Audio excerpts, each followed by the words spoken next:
Não, você não entendeu. Tipo, se você não tem tempo, me dá que eu abro. Não, é isso, eu não Agora só consegui E receber. aí, gente, eu faço 5,78. vou confirmar hoje, chegando em casa, eu te peguei. Você tem que responder, não.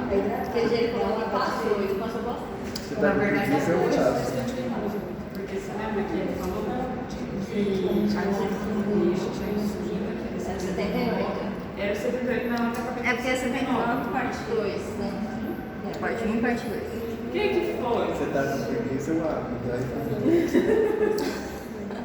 Hoje é uma não fala mais fácil não. Mas também para gostar? Nossa.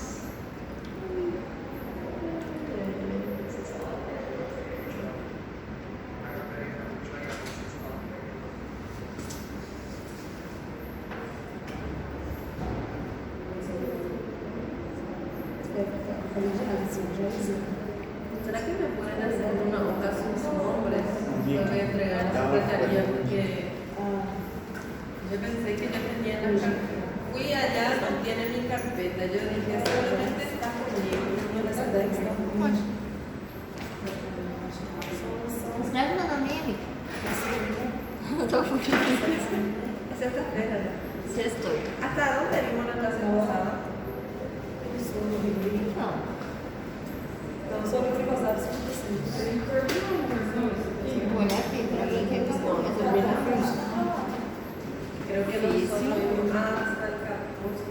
É verdade, eu achei que vai ser áreas encefálicas que regulam o sistema imunológico. Sí, ese mismo. É isso mesmo. Parou na página.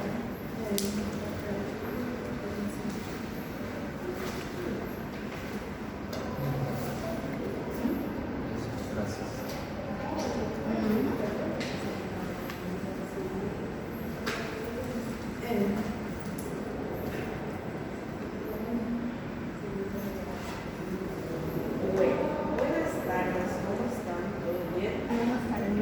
Bueno, hablando un poco más de lo que sería la parte motora, vemos que vamos a estar encontrando lo que sería áreas específicas que van a estar trabajando para lo que sería controlar la función, ayudar a controlar lo que es la función de la parte medular. Dentro de ellas vemos que, por ejemplo, el sistema gamma va a estar regulado por lo que sería especialmente la parte de la formación reticular, especialmente la región bulbo-reticular. Entonces es prácticamente la formación reticular.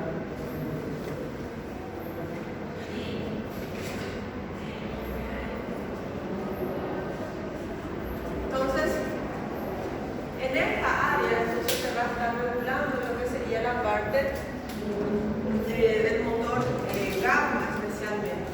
Y vemos que todos los impulsos que salen a partir del cerebelo, los ganglios basales y también la parte cerebral, van a estar llevando toda la información a lo que sería la formación bulborreticular. Por eso es que el paciente cuando tiene algún tipo de trauma, cuando tiene lesión en la parte del bulbo raquídeo y en la parte de la médula espinal, entonces tenemos que muchas veces el paciente tuvo algún accidente, por un tiempo se quedó sin poder movimentar los miembros. Después de la fisioterapia empezó nuevamente a caminar, ese paciente empezó a estar regulando la temperatura corporal, empezó a estar también regulando la sudoración y la parte de la presión arterial. ¿Por qué sucede todo eso con acontecimiento? Porque justamente todas esas funciones de sudoración, regulación de la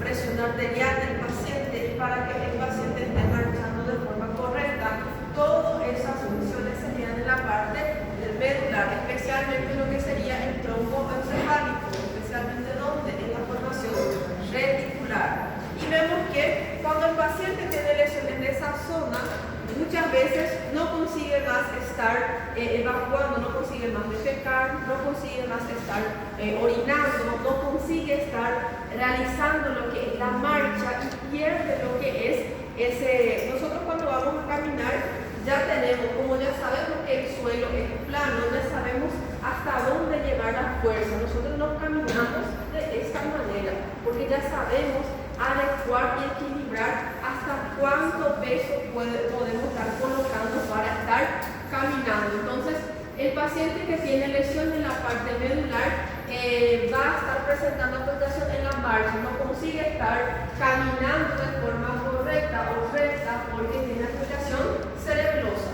Este paciente no consigue estar elevando lo que es las piernas, por ejemplo, porque hay afectación de la gravedad del paciente, y también este paciente no consigue estar caminando normalmente, realizando lo que es la marcha. Vemos que nuevamente hablamos de un reflejo luminoso de Golgi.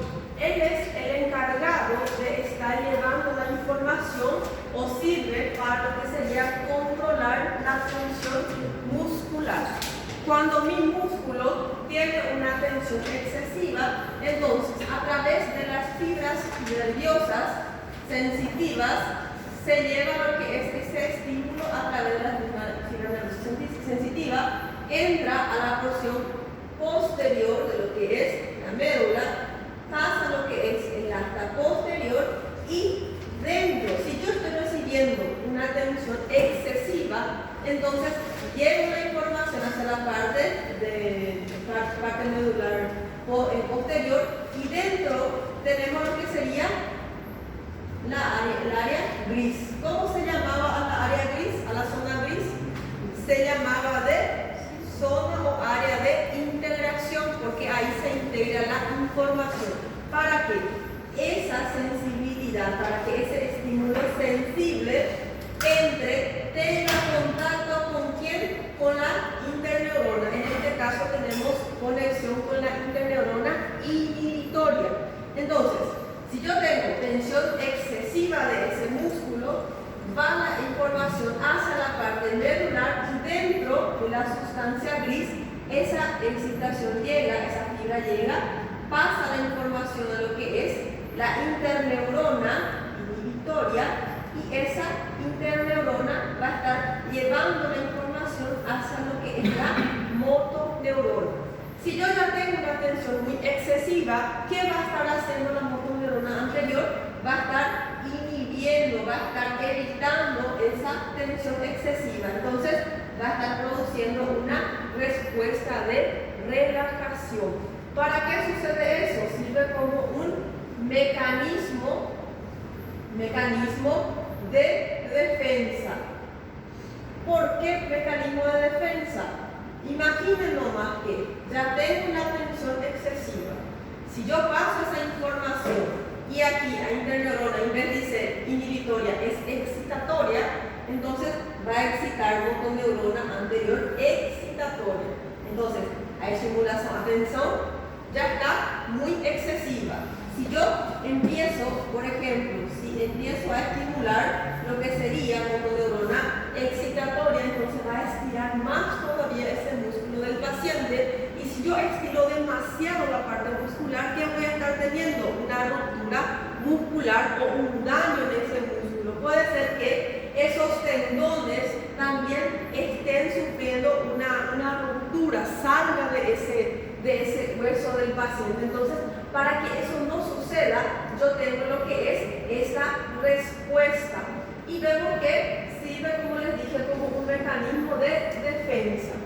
Después vemos que en la parte de lo que sería la transmisión de impulso a partir del órgano tendinoso hasta la parte del sistema nervioso, tenemos lo que sería fibras de conducción rápida, fibras grandes que van a llevar la información desde la parte del tendón, la parte periférica del músculo, y esas fibras van a ser de tipo 1B.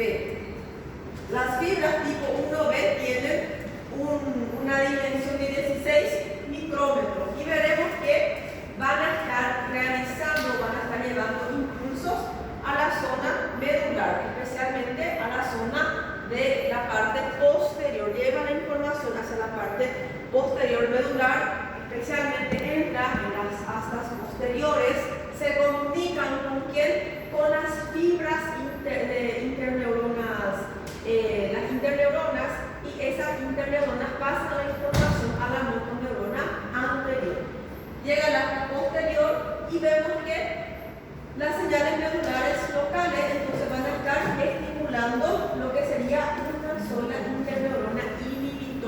caso que mi paciente esté recibiendo una tensión excesiva. Entonces, toda la información pasa por esa fibra nerviosa sensitiva, entra por la parte posterior de la médula, tiene contacto con la interneurona, que va a ser el que yo voy a estar encontrando entre la neurona, la fibra sensitiva y la fibra motora. Esta interneurona que fica entre los dos, entonces va a estar llevando lo que sería una respuesta, digamos así, inhibitoria, para que se pueda estar relajando y así poder estar evitando lo que sería daño muscular. Después vemos que el reflejo tendinoso entonces va a estar evitando lo que es una tensión excesiva en el músculo a través de todo ese mecanismo que le estaba hablando. Y vemos que se llama también de mecanismo de retroalimentación negativas. El órgano tendinoso del tendón muscular entonces es estimulado y vemos que para aumentar la tensión. Cuando esto sucede, entonces veremos que la parte de la motoneurona anterior va a estar produciendo lo que es una inhibición para que no haya ruptura muscular. Entonces, esto es lo que llamamos de reacción de alargamiento.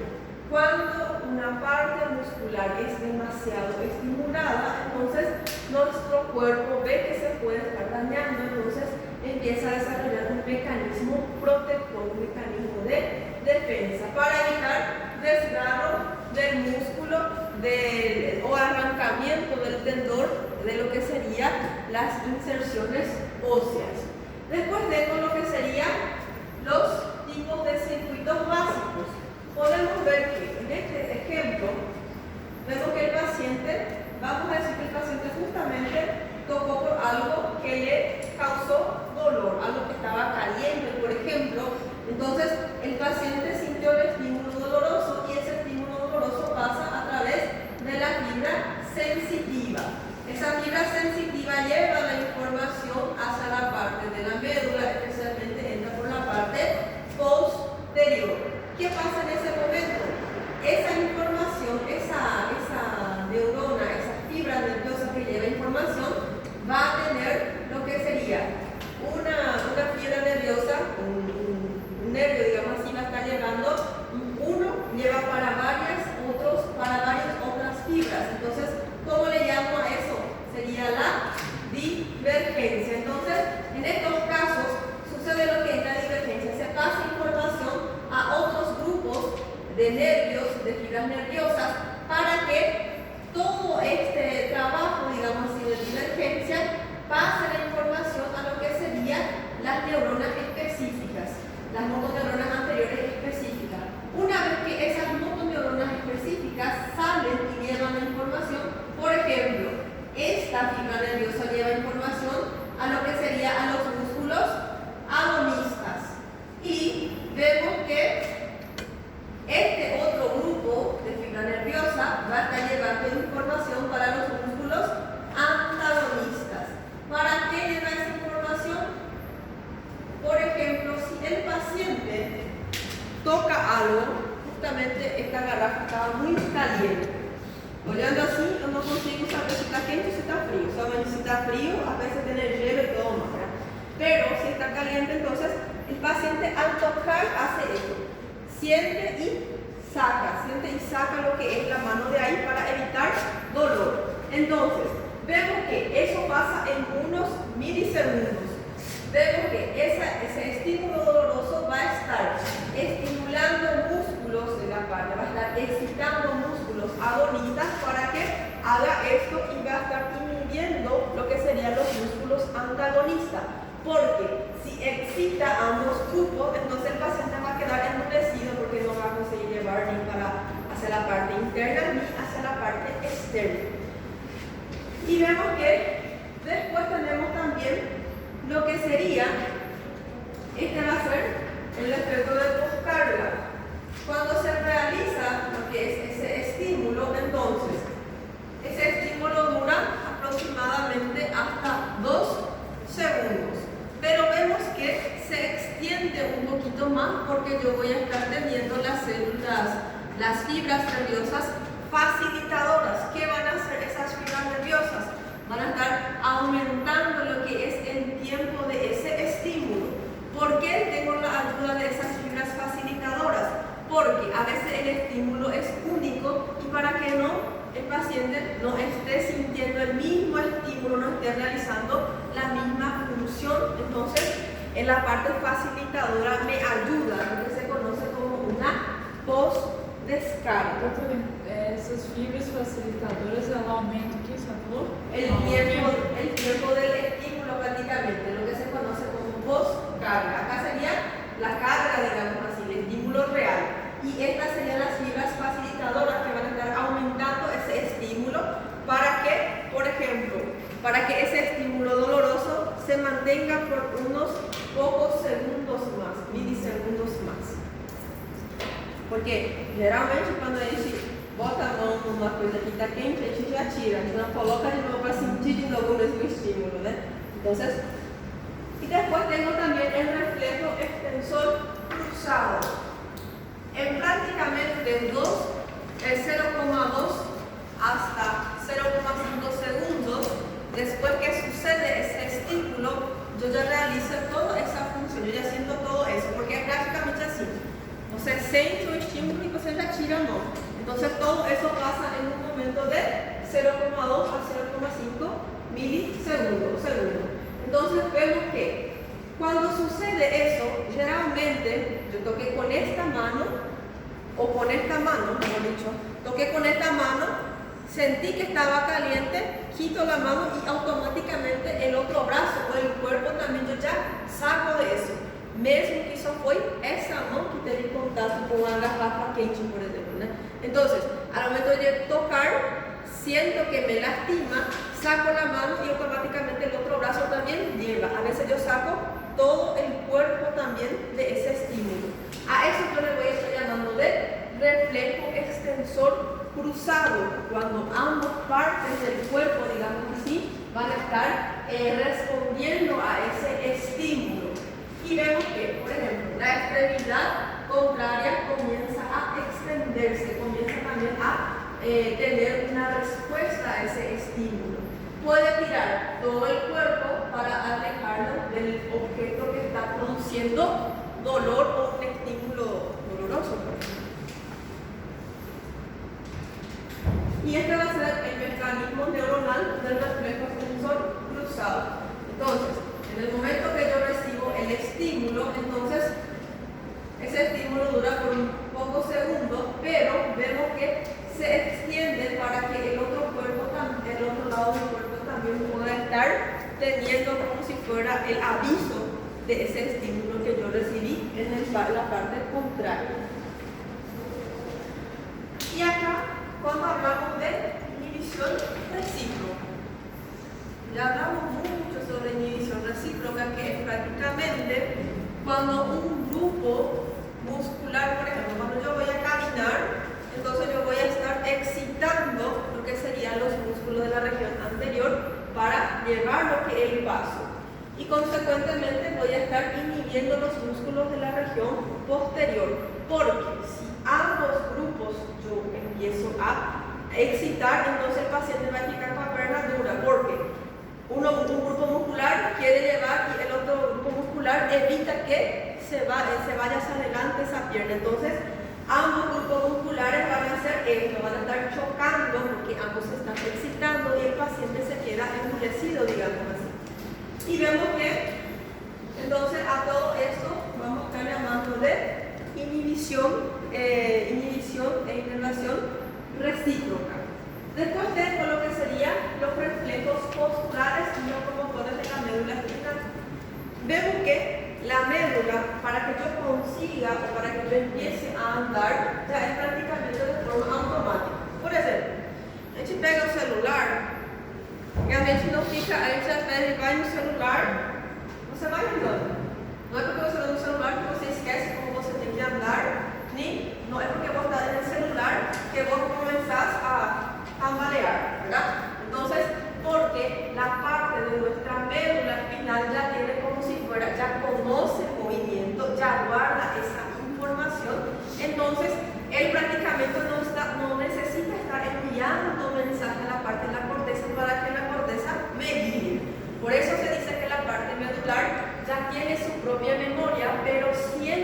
enviar también un poco de información a la corteza y la corteza siempre va a enviar una respuesta. Por ejemplo, yo estoy sentado, me quiero levantar, entonces es la corteza quien avisa a la parte medular de qué tiene que hacer, pero después ya le deja a cargo a la médula para que la médula se vire, digamos. Y cuando hablamos de reacción de apoyo positiva, entonces vemos que, por ejemplo, un animal que tiene médula también, que se llama de animal espinal, nosotros también somos humanos espinales porque tenemos lo que es la médula espinal. Entonces, si nosotros, para que especialmente esos animales, entonces, para ponerse de pie, entonces, mismo que la médula se haya cortado, ese animal todavía consigue, pero hasta la mitad se puede estar dañado, él ainda consigue caminar, pero una vez que se haya rompido todo o se haya dañado toda esa parte medular, el animal ya no va a estar consiguiendo realizar lo que es esa marcha muchas veces. Y vemos que uno de los casos, el paciente presenta generalmente los pacientes accidentados, después que tuvieron, por ejemplo, un accidente de moto, después se quedaron un tiempo sin levantarse de cama porque justamente tuvieron una lesión en la parte medular. Generalmente, cuando ellos empiezan, después de varios meses, varios días, después de mucha fisioterapia, comienzan a caminar otra vez, pero vamos a estar viendo que los reflejos van a estar exaltados. Por eso es que el paciente después de un trauma, después de un accidente, cuando tiene lesión en la parte medular, a veces a la hora de caminar, de tan exaltado que está el reflejo, a veces hasta la hora de caminar, nosotros caminamos así normalmente, ya es, digamos así, automático, pero cuando ellos comienzan a caminar, ellos parece que no están teniendo noción de hasta dónde tienen que pisar. Por eso a veces esto, hacer fuerte, nosotros no necesitamos hacer eso, ¿verdad? Porque nosotros sabemos hasta dónde podemos estar colocando nuestro pie. Entonces, estos pacientes van a presentar muchas veces pasos grandes y porque pierden lo que sería la noción, digamos así, de cuánto peso o de cuánta fuerza tienen que estar colocando. Y muchas de las veces, a menudo, tensa lo suficiente la extremidad. Muchas de las veces, entonces, se queda muy duro lo que es tanto la parte muscular como también la parte de las articulaciones, porque la parte de las articulaciones también van a tener como si fuera un sensor de peso, porque yo consigo, con este paso yo no hago mucha fuerza para caminar, porque la parte articular ya conoce el peso, 100 kilos acá, entonces ya conoce el peso que yo tengo y ya sabe hasta dónde hacer fuerza para caminar. Entonces yo automáticamente ando sin hacer, no es necesario hacer fuerza porque la parte articular ya está amortiguado, ya conoce el peso y también la parte muscular, especialmente los músculos de la región de la parte plantar del pie. Vemos también que en la parte medular vamos a estar también teniendo lo que sería el reflejo de enderezamiento, especialmente en nosotros también, ¿verdad? Cuando nosotros estamos acostados, justamente fue una semana de prova exausta. Chegou sexta-feira e não saiu a nota ainda. Exatamente. Entonces, nos acostamos para descansar. Aí nosotros decimos, sábado tengo que aproveitar, levantar cedo para hacer todo, tipo, limpar a casa, levar a criança, ir para o supermercado, todo. Justamente no tocó la alarma. Maravilha. Fui a olhar, era 10 horas de la mañana. Tengo que cocinar, tengo que hacer muchas cosas. Entonces, estamos acostados y varios días de espera. Entonces, no despertamos y nosotros cuando no despertamos, cuando vamos a bajar de la cama, no es que estamos acostados y ya nos quedamos rectos. Entonces, generalmente realizamos movimientos beira da cama, você vira, senta na beirada da cama e você pensa, será que vale a pena? Aí depois recién te levantas y vas a hacer tu qué hacer. La misma cosa, cuando vemos animales, tanto gatos, los perros también y los chanchitos, los cerdos, los porquinhos, cuando ele está deitadinho, você vai e assusta ele para levantar y ¿qué hace? Parece que hace unos movimientos descoordinados hasta que él se queda de cuatro, digamos así, para caminar. No es que você mexe con él y él ya automáticamente. Entonces, ese movimiento descoordinado que hacemos nosotros y los chanchitos, entonces es prácticamente lo que se conoce como reflejo medular de enderezamiento. Quando a gente é mãe, a senhora falou, você vai que compensa a hora que você levanta e fala, mãe, o que tem para comer? Não tem nem compensa. ¿Sabe que yo me hacía esa pregunta? Porque yo do primeiro ano até o terceiro ano venía de colectivo, en Janeiro, aquele busão amarelo. Aí eu tinha que estar por las 7:30. Tem dias que era 7:15 e depois voltou para 7:30. Aí me acuerdo que eu tinha que agarrar o busão que vem lá de Santa, tinha que pegar o primeiro busão que saía 5:40 de lá. Porque se eu pegasse das 6:20, ele entrava em todos aqueles bairros ali perto da UEMS, ia lá no Instituto Federal, então levava muito tempo. Então eu tinha que agarrar um busão de 5. Sí, até agora. Entonces, las 5:40 yo salía para conseguir llegar 7 horas aquí. Aí yo me quedaba tipo, llegaba acá temprano, tenía que levantarme antes de las 5:20, 5:40, ¿verdad? Tenía que levantar, bañarme, comer alguna cosa, para después ir a un ponto y esperar el ônibus. Era de noche todavía. Yo quería dormir, demasiado quería dormir, yo ya no estaba dormindo. Não paga. Aí me dava raiva. E eu pensava assim, será que vai valer a pena? Eu de manhã, eu me cepilhar, eu pensava, será que vai valer a pena? Aí depois passava o dia inteiro na faculdade, na verdade. Tinha prática, tinha tal coisa. Aí a veces, eu me acuerdo, várias vezes, pegava um ônibus, tinha um ônibus que passava 5:40. Ele saía de 5:30. Quando não atrasa. Ajá. No, pero increíble es. 5:40 pasaba el colectivo y nosotros salíamos de acá 5:30. A veces yo salía, a veces yo no pegaba a última chamada. Saía correndo, faltaba 3:45. Ahí salía ese 5:40. Ahí después había 7:20. Porque de las 6 no había, porque era de estudiante, profe, y iba solamente a buscarla a ella, ¿no? Entonces yo llegaba, era retinho aquí, perto da Sicredi, ¿no? Antes da Sicredi yo esperaba. Pero cuando vaya a la intención no fica muy para você esperar en un lugar que está oscuro y solita, ¿verdad? Era peligroso. Entonces, pegava aí e ia até um ponto de ônibus, ali longeão, né? Ali em frente da Exata. Aí me quedava esperando e metia mi coletivo e cansada, com sueño, com ânsia, com rabia, estressada, com tema para estudar, resumo para fazer, apresentação de trabalho, todo. Aí já levava o coletivo às 7:00. Aí eu lembro que muitas vezes o busão ia no meio do caminho, alguma coisa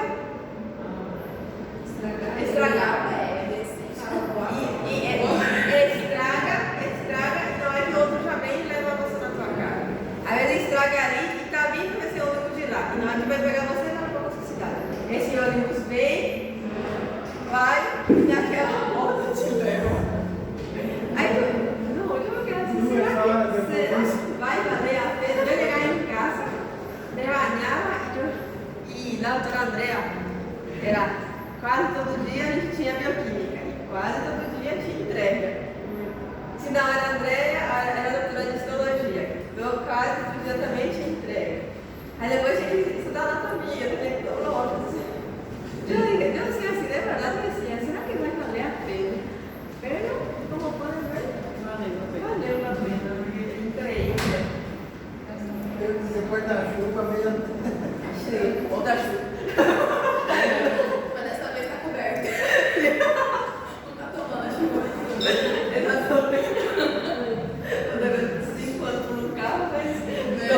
Priscila Mussol, no Mercado Sol.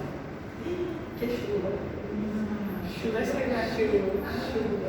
Aí eu me acuerdo que muchas veces yo pedía a... Tinha vezes que eu, tipo, como era essa tarde, então eu levantava com um calçado molhado, né? Porque eu sempre tuve vergüenza para pedir, tipo, ajuda. Aí depois no final, às vezes quando me pasaba eso, yo le pedía a mi compañera, la otra Araceli, ella estudiaba conmigo, y le decía, ¿será que no tenéis tal cosa para prestarme? Tengo un que todito y no traje, no, porque não tinha Esse negócio de molhar, nossa, esse dia eu fui levar meu filho na escola, e aí eu fiquei tão assim pensando, que o ser humano é individualista, né? Eu vou lá pela Anel Viária, eu estava saindo, a gente saiu, aí foi e começou a chover. E aí tinha um senhor de moto assim, e na minha frente tinha uma caminhonete, sabe? Nossa, o cara da caminhonete passou e lavou o senhor de moto. Mas assim, jogou lá nele. Porque a caminhoneta liga muito na água. Carro mesmo, quando você tem que parar, quando tem gente. Nossa, eu pensei, gente, como é que a pessoa não pensa no próximo que vai molhar toda pessoa? Às vezes eu nunca tinha passado por isso e parece que gosta de fazer isso por Aí depois, una vez yo estaba viniendo estaba viniendo fuerte porque tenía paciente y me llamaron ahora. Ahí justo tenía que pasar un motoquero, ¿verdad? No le lavé así, ¿verdad? Pero yo pasé fuerte cerca de él y yo me quedé sintiendo esa tarde entera. ¿Será que mollé esto? Porque no había cosa tan buena, solo que yo me quedé con eso también. Y después tenemos lo que serían los movimientos para la marcha y la deambulación, para caminar, digamos así, de forma adecuada. Karina, vení más fragmente. Bueno. Entonces, vamos a tener lo que serían los movimientos rítmicos de la marcha. Cuando hablamos en un solo miembro, entonces, como les dije, vamos a tener lo que serían los músculos de la región plantar del pie. Esos músculos son prácticamente almohadillas plantares, almofadillas plantares, la parte del pie. Y vemos que en la parte de las articulaciones, como les dije, también tengo los sensores posturales que me ayudan para enderezar la pierna y para colocar una fuerza específica para aguantar el peso y para no estar realizando este tipo de movimiento de marcha, ¿verdad? Entonces, vemos que estos dos entonces van a estar sirviendo para ver hasta dónde yo consigo hacer fuerza para caminar y vemos que también a la hora de caminar me ayuda para eso y vemos que si la parte superior de lo que sería el pie, por ejemplo, estaba mensajeando justamente, el mensaje no muy chica, tu corazón niño, que toda emocionada, no miré más mi camino, me fui así. Fui normalmente caminando porque tengo sensores en la parte articular y en la parte de los músculos de la porción plantar. Justamente no vi que había un degrado. ¿Qué pasa? Automáticamente me tropiezo. Cuando hay degrado, entonces me tropiezo. Cuando yo me tropiezo, ven que nem toda vez a gente cae. Entonces faz esto, ¿verdad? Entonces, cuando hacemos eso, generalmente esa pierna que tropezó, entonces hace eso para pasar arriba de lo que es ese degrado.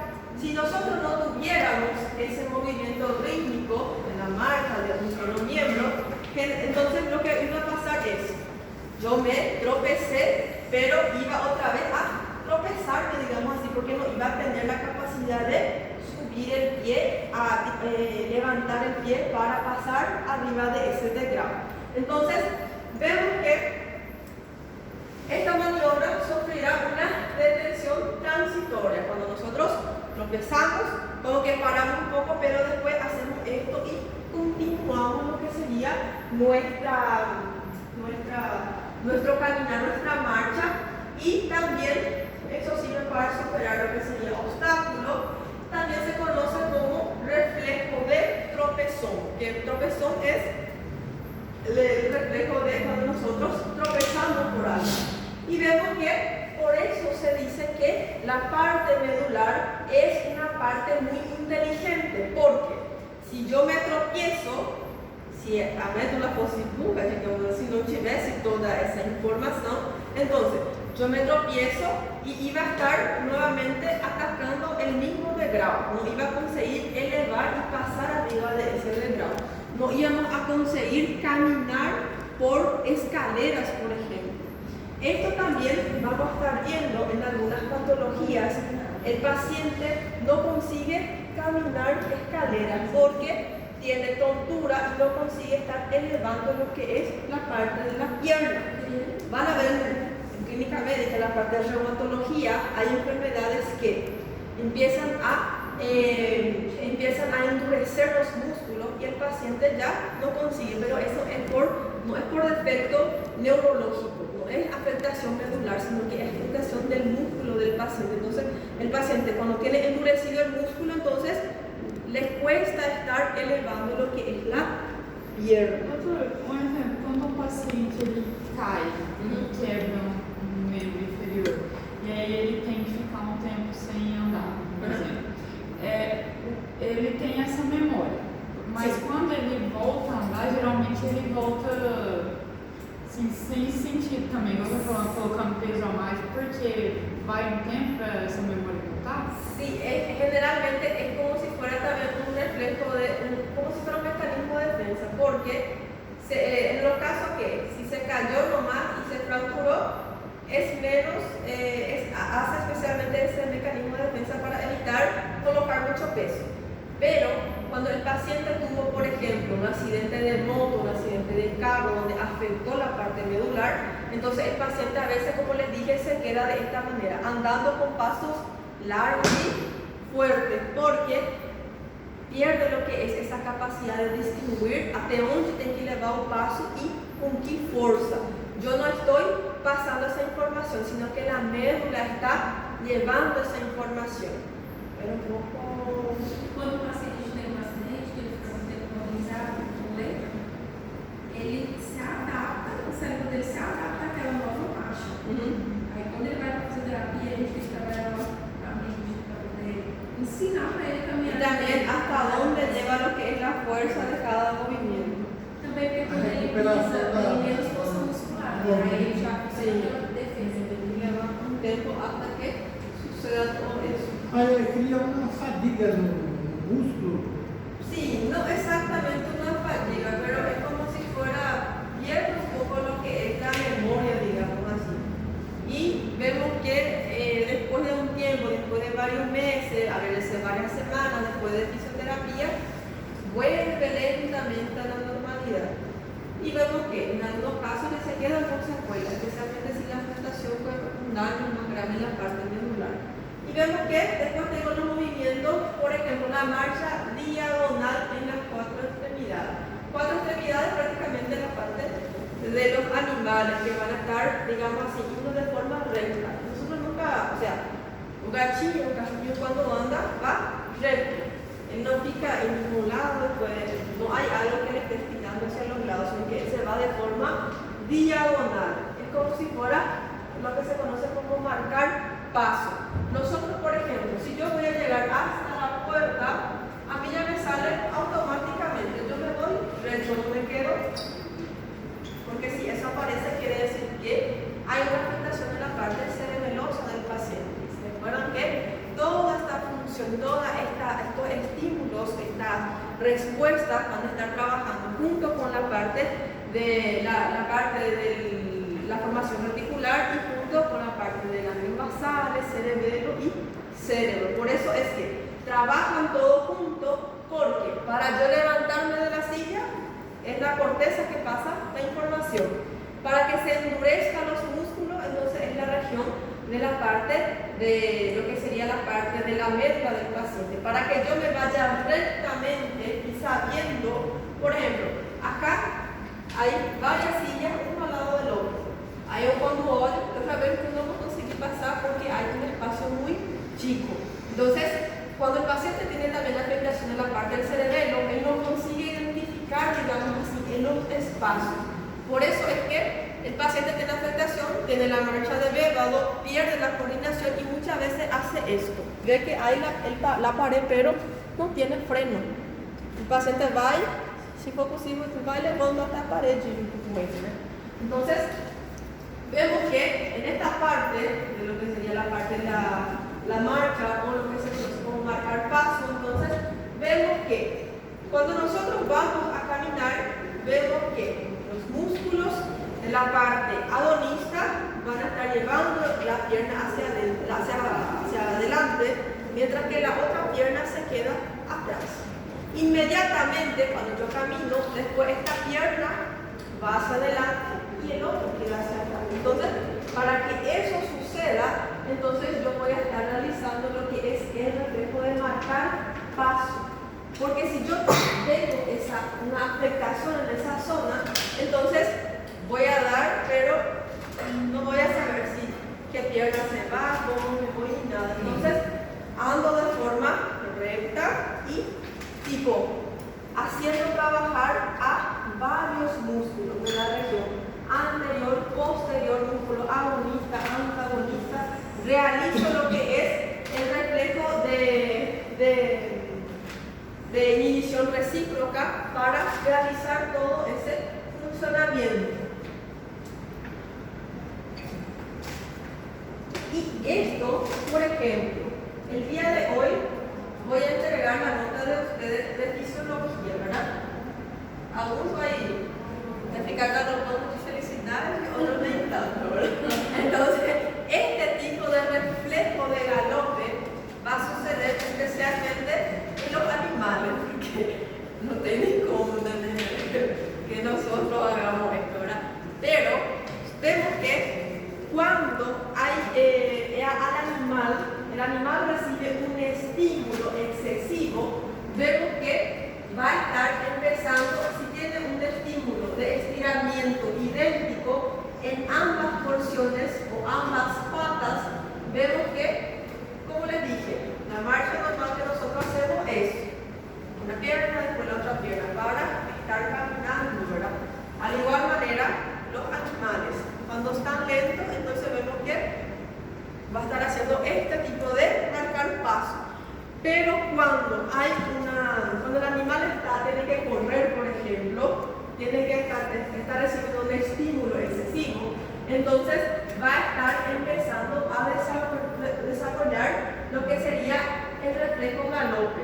Como está siendo estirado demasiado idénticamente toda la región de su miembro, entonces a través de esa presión excesiva de las extremidades, entonces empieza a haber una alteración, digamos así, hay un cambio en lo que sería esa marcha del animal. Entonces vemos que en estos casos la parte anterior y posterior se van a estar desplazando, se van a estar alejando para que ese animal llegue más rápido, por ejemplo, donde quiere llegar. Vemos que entonces hace lo máximo, después empieza a tener una leve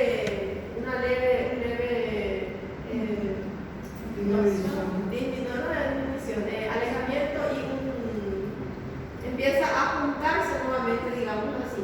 Pero vemos que se juntan hasta que empieza a aparecer nuevamente, porque en estos casos, como les dije, hay un estímulo casi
paciente galopeando, hablando otros idiomas, con ese encurvamiento de tétano, aí eu acho mais água benta e um rosário. 10 minutitos. Só 10 minutos? Só.